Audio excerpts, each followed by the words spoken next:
Hello. யா connect மீன். அம்மா சொல்லுங்க, என்ன விஷயம்? எவ்வளோ நேரம் மொபைலை ட்ரை பண்ணிட்டு இருப்பேன், எடுக்கவே மாட்டேங்கிற. அது சைலண்ட் மோட்ல இருந்ததுமா, நான் கவனிக்கல. என்ன விஷயம் சொல்லுங்க. நான் சொல்ற விஷயத்தை கவனமா கேளு. உனக்கு அந்த பிசினஸ்மேன் கிருஷ்ணனை பத்தி தெரியும்ல? அதான் அப்பாவோட க்ளோஸ் ஃப்ரெண்டு. ஓ அவரா? அவரை தெரியாம எப்படிமா இருக்கும்? அவர்கிட்ட இருந்து ஒரு ப்ரொபோசல் வந்திருக்கு. அவரோட பொண்ணு இந்துவை பத்தி உனக்கு தெரியும்ல? இந்துவா? ஞாபகம் இல்லையே. உனக்கு ஞாபகம் இருந்தாலும் இல்லைன்னு தான் சொல்லுவேன். அந்த பொண்ணோட போட்டோவை நான் உனக்கு இமெயில் பண்ணியிருக்கேன். ஒரு தடவை அதை பாரு, உனக்கு கண்டிப்பா பிடிக்கும். அப்புறம் எனக்கு ஃபோன் பண்ணு. எத்தனை தடவை சொன்னாலும் உங்களுக்கு புரியவே புரியாதாமா? ஆஃபீஸில் இருக்கிற இவ்வளவு டென்ஷனுக்கு மத்தியில் என்னால் கல்யாணம்லாம் நினச்சி கூட பார்க்க முடியாது. அட்லீஸ்ட் 1 இயராவது எனக்கு டைம் வேணும்னு நான் ஏற்கனவே சொல்லியிருக்கேன்ல. 1 வருஷமா? 2 மாசத்துல உனக்கு கல்யாணம் பண்ணி வைக்க போறேன். அந்த பொண்ணு இந்த வருஷம் இன்ஜினியரிங் முடிக்க போறாளா? இந்த வருஷம் தான் முடிக்க போறாளா? அப்படின்னா என்னை விட கண்டிப்பா 6 வயசாவது சின்னவளா இருப்பா. இதெல்லாம் ஒர்க் அவுட் ஆகாதுமா. நான் உன்னை கம்பல் பண்ணல ஹரி. ஆனா தயவு செஞ்சு ஒரு விஷயத்த நீ மறந்துடாத. நீ கல்யாணம் பண்ணிக்கணும். ஃபர்ஸ்ட் நீ போட்டோவை பாரு.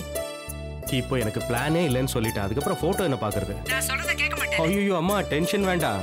ஓகே ஓகே, நான் அந்த போட்டோ பாக்குறேன்.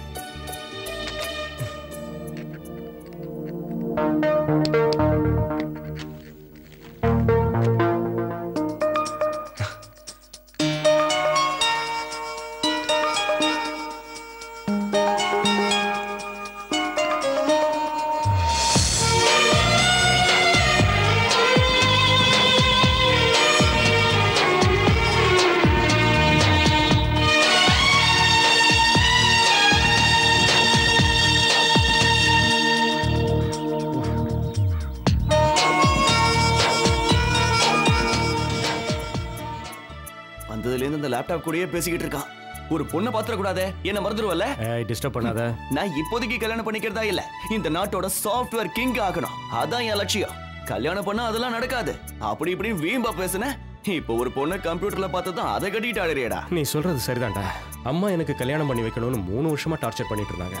நான் அதுல இருந்து தப்பிச்சுட்டே இருந்தேன். ஆனா என்ன அதிசயமோ தெரியல, இந்த பொண்ணு போட்டோ பார்த்ததுல இருந்து என் கனவு தேவதையே இவதான் தோணுது. ஓ அதுவா மேட்டர்? இப்ப என்ன புரிஞ்சுக்கிட்ட? சரி சரி, அதை விட அதெல்லாம் adults only matter. Well I am going to ask you some questions. நீ இது வரைக்கும் யாரையாவது லவ் பண்ணிருக்கியா? இல்ல. ஓகே, ஏதாவது ஒரு பொண்ணு கூட டேட்டிங் போயிருக்கியா? யாரு? அம்மா, அம்மம்மா, ஆமா பாட்டி பேத்தி எல்லாரும் கூடயும் போயிருக்க. போட்டாங்க பேக். வயசு பொண்ணுங்களை பத்தி கேட்டா வயசான கிழவிகளை பத்தி சொல்றேன். ஓகே அப்படி எல்லாம் போனது இல்லப்பா. அப்படினா உனக்கு இன்னும் கல்யாணத்துக்கு டைம் ஆகல. நேரம் வரும்போது நானே சொல்றேன். ஓ அப்ப கல்யாணம் பண்றவங்களா லவ் பண்ணி தான் கல்யாணம் பண்ணிக்கணுமா? போடா. பிரச்சனையே அங்கதான்டா. சரி, அந்த பொண்ணு முதல்ல என்ன பண்ணுதுன்னு சொல்லு. இதே ஊர்ல ஏதோ இன்ஜினியரிங் காலேஜ்ல படிக்கறாளாம். Final year electronics. ஓ சந்தோஷம். இப்பதான் அவ இன்ஜினியரிங் ஃபைனல் இயர் படிச்சிட்டு இருக்காளா? அவ கையில நீ மாட்டின காலி. அப்படியே உன்னை கந்தல் துணி மாதிரி ஆக்கிடுவாடா. ஓளராதடா. இவ அப்படி கிடையாது. இவ ஒரு நல்ல குடும்பத்தை சேர்ந்தவ. தமிழ்நாட்டிலேயே பெஸ்ட் பிசினஸ் மேன் பேர் எடுத்த மிஸ்டர் கிருஷ்ணனை பத்தி நீ கேள்விப்பட்டிருக்கியா? ஆமா, அதுக்கு என்ன? அவரோட பொண்ணுடா. அவரோட பொண்ணா? ஏன் அவரை பத்தி உனக்கு என்ன தெரியும்?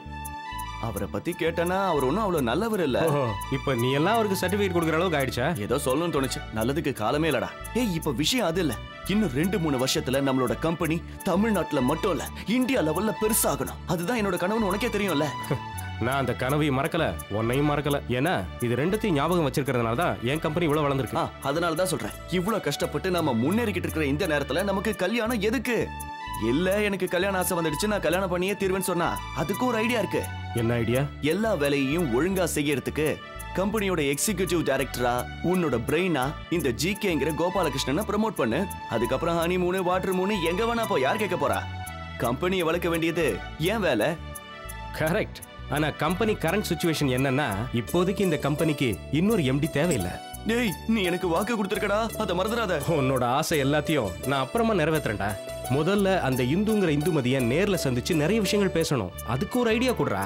அதுக்கு நீ கவலைப்படாத, நான் ஹெல்ப் பண்றேன். அந்த ஹெல்ப்பையும் நீ பண்ண வேண்டாம், உன் கேர்ள் ஃப்ரெண்ட் பூஜாவை பண்ண சொல்லு. பூஜா எதுக்குடா ஹெல்ப்புக்கு? அவ என்ன ஹெல்ப் பண்ண போறா?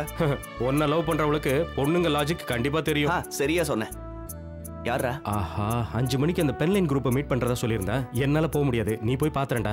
ஏன் உனக்கு என்ன வேலை? அவனுங்க எச்சத்தனமா பார்கிங் எல்லாம் பண்ணிட்டு இருப்பானுங்க, அதனாலதான். பேசாம நீயே போயிடா ப்ளீஸ். எச்ச கலங்கி கிட்ட போறதுக்கு நான் ஆமாண்டா, போயிட்டு வந்துரு. நான் போய் பூஜாவை பார்த்து பேசிட்டு வந்துடுறேன். ஏண்டா அவ ஹெல்ப் பண்ணுவாள்ல? கண்டிப்பாடா, யாருக்காகனாலும் சரி எதுக்காகனாலும் சரி ஹெல்ப் பண்றதுக்காக தான் பூஜா இருக்கா இல்ல. ஜிகே என்ன பத்தி தப்பா புரிஞ்சிட்டு இருக்கான். பெண் உரிமைக்காக போராடுறவங்க இருக்காங்கல்ல, அந்த கேட்டகரியை சேர்ந்தவன் என் ஃப்ரெண்ட்ஸ் கூட என்ன சொல்லுவாங்க. என்ன பண்றது, என் வாழ்க்கை இந்த மாதிரி என்ன மாத்திருச்சு. பாக்குறதுக்கு வேணா நான் இந்த மாதிரி மாடர்னா ஜீன்ஸ் டாப்ஸ் எல்லாம் போட்டிருப்பேன். ஆனா உண்மையை சொல்லனா நான் ஒரு ஆன்மீகவாதி. வாழ்க்கையில எத்தனை பிரச்சனை வந்தாலும் அதை நான் ஒரு டீம் ஸ்பிரிட்டோட சமாளிச்சிருக்கேன். வாழ்க்கைய வாழ்ந்து காட்டணும், அதுதான் இந்த பூஜா வாசி